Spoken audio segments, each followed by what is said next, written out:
Well, actually, I want to address the money thing. You said most Muslims don't understand their relationship with money, and we were talking the coffee shop. What do you mean by that? What should our relationship with money be? Like the first question I asked you, from an Islamic perspective, what is the role of money as Allah describes it? It's إِنَّمَا أَمْوَالُكُمْ وَأَوْلَادُكُمْ فِتْنَةٌ. So it's a test from Allah, and how you react to it, how you deal with it or interact with it, makes it good or bad. So that's all it is. If Allah gives you abundance of wealth, my job is to seek out God's commands in the wealth that He's given me. What are His commands that are associated to dealing with business and wealth? My job is to fulfill those, even at times where it may seem like fulfilling those is a disadvantage to me financially. Because sometimes you're like, but if I do that, if I tell them the truth, I won't be able to sell. So then the question is, well, you want a successful transaction from a dunyawi perspective or an akhirah perspective?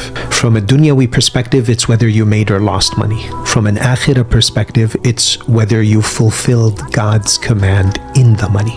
What if there's no money? What's God's commands when there are no money? What does He want from you when He hasn't given you much? Sabr. So money is no longer this like. Look, Allah, what does He say? He says, Ya ibn Adam, خلقتك لعبادتي فلا تلعب وقسمت لك رزقك فلا تتعب. That I created you for my worship, so don't play. And I've already assigned for you your portion of rizq, so don't fatigue yourself. Don't tire yourself. So He's not saying don't make an effort to, provide, work to make an income or earn a halal living. He's just saying don't tire yourself over it. Famshu. So now you're not like, it's my purpose in life to become a millionaire.